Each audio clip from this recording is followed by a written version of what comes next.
رونالدو بيقول لك ان هو الافضل في التاريخ. بص يا كابتن محمودي، انا اتفق معاك ان انت تحب رونالدو او ما تحبوش، تحب ميسي او ما تحبوش، تحب مارادونا او ما تحبوش، تحب بيليه او ما تحبوش، تحب ابراهيموفيتش او ما تحبوش، ايا يكن مسمى اللاعب. بس فكرة ان احنا اللاعب بالنسبة لنا لو مش على هوانا، او انا بحب مثلا اللعيب المهاري فانا هحب المهارات، فلو اللعيب مش مهاري فانا مش هحبه، اللعيب مش مهاري فانا مش هديله حقه، فدي حاجة مش لطيفة. انا معرفش انا هعرف اسمعكم الحاجات دي ولا لا عشان الكوبي رايت يعني وكده، بس انا هحاول هقول لكم هو قال ايه، واحنا مع بعض نبتدي نشوف، او نبتدي ان احنا نحلل الموضوع. يعني هو كده كده الفيديو موجود لو عايزين ترجعوا له، يعني انا هقول بس على لسانه الحاجه اللي هو قالها ونبتدي ان احنا نشرحها او نتكلم عليها. بيقول لك كابتن عماره، هل انت سمعت ان في لعيب كبير بيتكلم على رونالدو ان هو الافضل في التاريخ؟ يعني خلينا مثلا نمشي بكونسبت ان هو ايه، اللعيبه الكبيره لما اتكلمت على فلان وقالت ان هو الافضل في التاريخ فاحنا هنعترف بيه. طب احنا فين شخصيتنا؟ فين شخصيتنا يا كابتن محمودي؟ اظن انت فيك عينين وانا في عينين وكل الناس في عينين ان انا اشوف الشخص، او ان انا اقارنه بحد تاني انا اعرفه، او انا حضرته، او انا شفته، او انا سمعت عنه، او ان انا اتفرجت عليه في فيديوهات قديمة. دي حاجات مشروعة عادي، يعني انا ممكن اعمل كده عادي كدكتور مثلا مجدي يعقوب. فانا جيت والله العظيم انا قلت ايه، الناس قبلي عملوا ايه؟ الناس قبلي اخترعوا كل حاجة وقالوا ان مفيش حاجة جديدة هيخترعوها، واحنا وصلنا خلاص لقمة اكتشافات القلب، او اللي يخص امراض القلب، ربنا يا رب يشفي كل مريض. فاحنا خلاص احنا مش هنتعب نفسينا ولا هنقول حاجة تاني. طب هو لو قال كده اظن هو ما كانش وصل له، هو وصل له. خلاص الدكتور احمد زويل ما كانش وصل له، هو وصل له. يعني انا ببص اشوف الغرب هم بيقولوا ايه او بيوصلوا لايه، فانا هعترف باللي هم قالوه من غير ما انا افكر؟ ده مش طبيعي. دي في الجزئية الأولانية. تعال نشوف الكلمتين اللي بعديهم. ولا ينافس عليها اصلا. يعني الجزئية اللي أنا سمعتها دلوقتي، أنا يا جماعة نفسي إن انتوا ترجعوا تسمعوا الفيديو، والله العظيم موضوع شيق جدا. كابتن محمودي بيقول إن رونالدو كل فترة، عشان محدش بيطلع يقول عليه فهو بيطلع يقول أنا الأعظم، مش استغفر الله العظيم يعني، أنا أحسن واحد أو أعظم لاعب في التاريخ. فهو مضايقه إن كريستيانو بيقول الكلام ده، مفيش حد بيطلع يقول له الكلام ده، فدي حاجة مضايقة كابتن محمودي. برضو مضايقه كلمة كريستيانو، ان هو ليه تصريحات بيقول كريستيانو على لسان كريستيانو ان هو بيلعب باليمين وبيلعب بالشمال، بيلعب بالهيد، بيلعب مش عارف ايه. فهو يعتبر كمصطلح يعني اللي هو لاعب متكامل بيلعب بكل حاجة. فكابتن محمودي بعد ما قال الكلام ده فقال لك والله انا بصراحة كل دوت مش شاريه، هو ولا الافضل ولا حتى ينافس عليها ولا يقرب لها.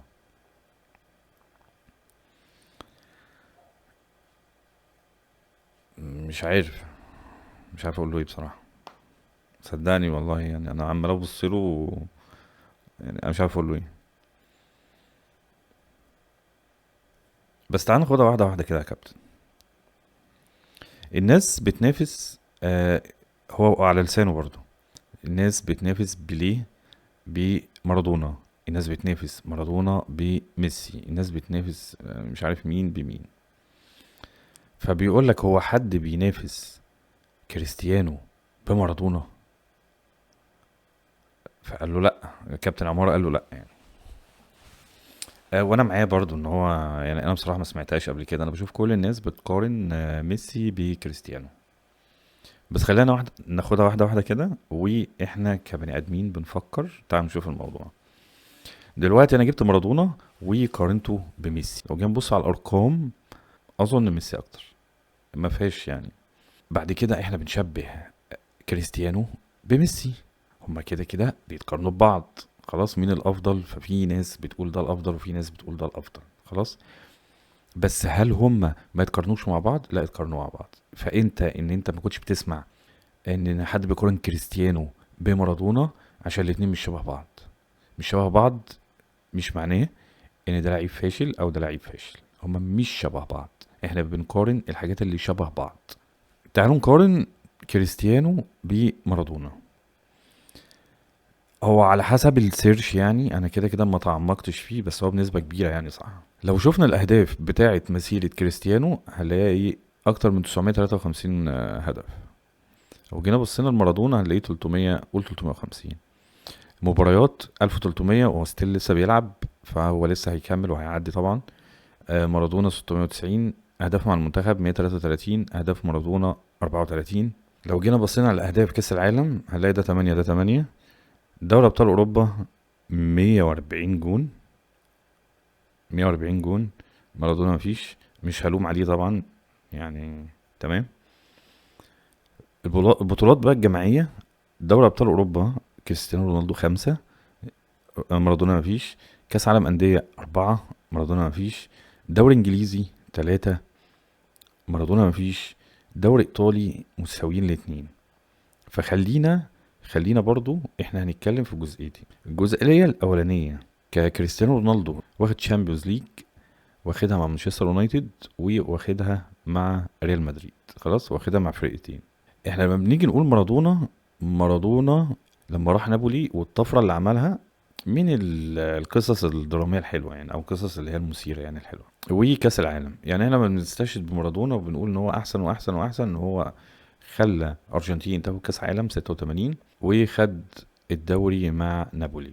الحاجة الاولانية اللي هو كاس عالم الارجنتين، لو بيتلعب دلوقتي اظن الجون دوت ما كانش هيتحسب، وبنسبة 50-50 ارجنتين اصلا ما كانش تاخد كاس العالم. فدي حاجة مشكوك فيها. في برضو نقطة عايز اتكلم عليها. زمان يا جماعة كان في جوان كتير بتخش هي ممكن تبقى اوفسايد، ممكن اصلا يبقى فيها فاول، ممكن يبقى فيها مش عارف ايه، ممكن واحد يدخلها بايده زي مارادونا يعني. فكان في حاجات كتير بتتحسب. احنا لو كان كريستيانو بالعفيجية اللي هو فيها دي وكان موجود ايام زمان، اظن هو كان حطم ارقام كتير قوي. يعني هو بيعمل كده في وسط ان هو ايه، يعني انت كنت اوفسايد بصباع رجلك، انت كنت اوفسايد. شعرك كان مش عارف ايه، واحد جنبه كان طالع بره مش عارف ايه. انتوا متخيلين ان كل دوت لو كان بيتحسب كان كريستيانو عمل ايه؟ اكيد كان دمر الدنيا.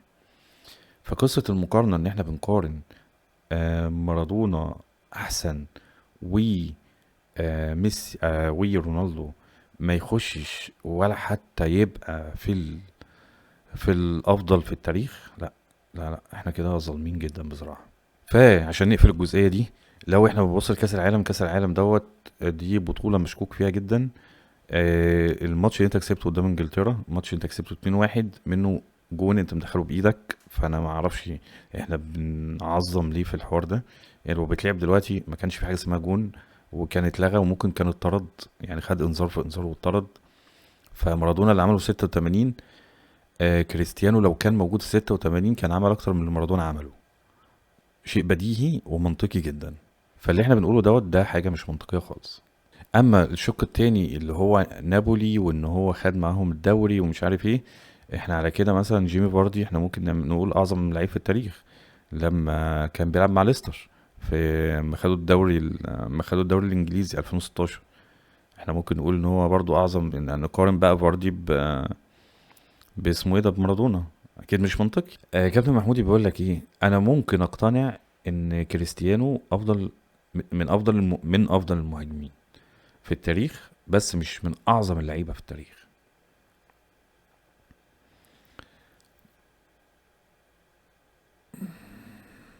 انا دي مش هرد عليها بصراحه، مش هرد عليها. تعال نسكيب بقى ونكمل. لكن افضل لعيب في التاريخ، لا انت بعيد يا معلم، بعيد ازاي يعني؟ انت ضايقتني تاني بصراحه، والله العظيم ضايقتني تاني.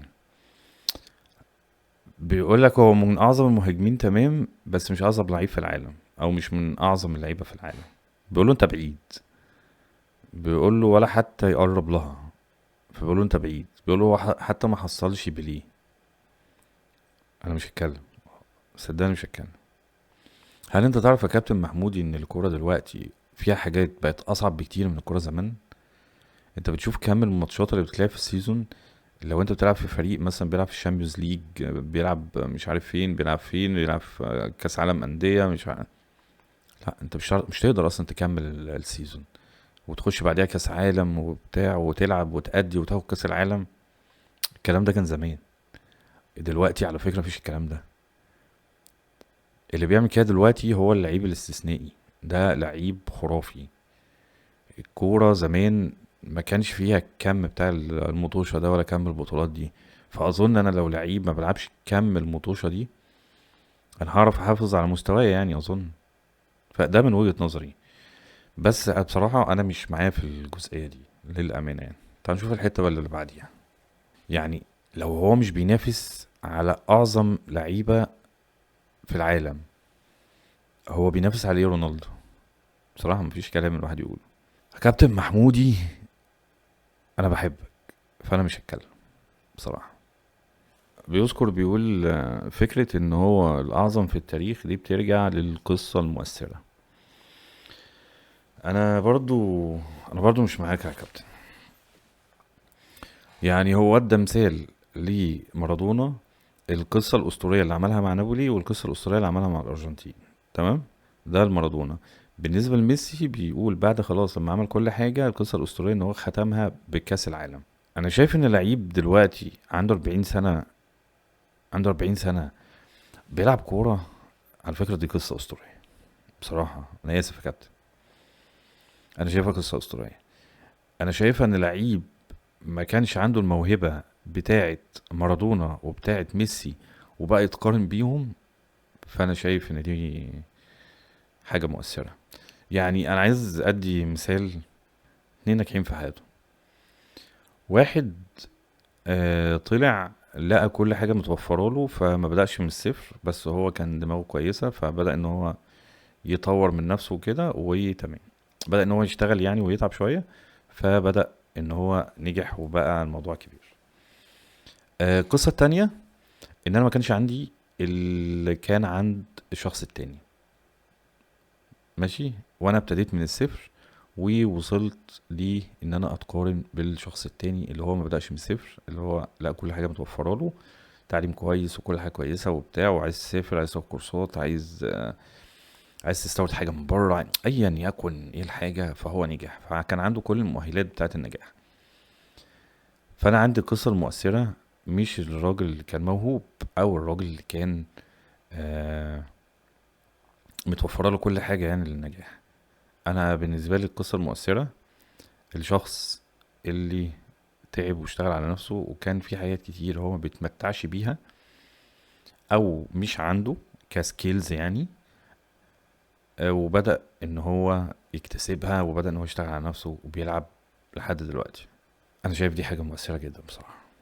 يعني انت دلوقتي انت مش حاسس بعظمة الموضوع عشان انت اتفرجت عليه وهو بيلعب كورة. اظن انت لو كنت جيت في بعد رونالدو ما بطل بحوالي مثلا 20 سنة، خلاص كانت والناس بتحكي لك عنه، اظن كنت هتنبهر بيه اكتر من كده. دور رونالدو في اليورو ما كانش كبير. لا والله دور رونالدو في اليورو ما كانش مؤثر قوي على عكس مارادونا. هو احنا ليه بنحاول ان احنا نقلل من اي حد عمل حاجة؟ يا جماعة هي دي كورة جماعية. دي كورة جماعية. شغل السوبر هيروز، الحاجات اللي احنا بنشوفها في الكرتون دي هي دي مش موجودة. لو انت كل الحاجات اللي حواليك مش هتنجحك فانت مش تنجح. يعني مثلا دي كورة جماعية. لو انا عندي مثلا حارس، يعني على سبيل المثال، هل انا لما اذكر كاس عالم قطر 22، هل انا لما اذكر كاس العالم واتكلم ان ميسي هو اللي جاب كاس العالم؟ لا. لا. لو هندي مثلا من 1 ل10 ممكن نتكلم على ميسي مثلا 3 4. خلاص. ممكن زيهم او اكتر كمان، ممكن ادي 5 لمارتينيز، الكرة اللي شالها برجله. ايه يعني؟ هو دي لو ما شالهاش كاس العالم راح. صح ولا لا؟ خلينا متفقين يعني. كاس العالم كله راح بكل التعب اللي انت تعبته من اول البطولة، بالتحضيرات، بالمطوشة، بكل حاجة، كانت مسيرتك خلاص خلص. فدلوقتي هو كابتن محمد عمارة بيقول له ايه؟ بيقول له ما هو واخد اليورو مع كريستيانو رونالدو، واخد اليورو مع البرتغال. قال له لا ما كانش مؤثر. ايه ده؟ يعني إيه مش مؤثر؟ هيعمل ايه يعني؟ هيرجع يقف جون ويروح يشوط هيعمل ايه؟ ايه اللي هيعمله؟ يا ما شفنا ناس مثلا، يعني احنا بنتكلم على كارفاخال، بنتكلم على داني الفيز. بص معاه البطولات، احنا بنعد البطولات اللي معاه على فكره، احنا بنعد البطولات اللي معاه. معاه كام بطوله؟ معاه مثلا بتاع 20 بطوله. هل ال20 بطوله هو كان مؤثر فيهم؟ لا، هتلاقيه مؤثر في مثلا 3 4. فده مش فير يا جماعه ان احنا قاعدين بندور على كل حاجه عشان نطلع الناس من الموضوع، ما نديهمش الكريدت بتاعهم. لا لا لا، بصراحه مش حلوه، لا. قول لي ان انا مثلا، يعني يعني على سبيل المثال، انا كشخص، ميسي ولا رونالدو؟ يعني اسالني كده، قول لي ميسي ولا رونالدو، هقول لك انا بحب ميسي. خلاص. بس في الاجتهاد انا احب رونالدو. رونالدو بعيدا ان هو ما كانش موهوب لدرجة ميسي، هو اشتغل على نفسه ان هو يتقارن بميسي، اللي ميسي اصلا بيتقارن بمارادونا. تمام. فاهمين السلسلة دي او الترتيب. ف انا بصراحة عندي كاجتهاد رونالدو. خلاص، هو كده كده مش مثل اعلى ولا حاجة.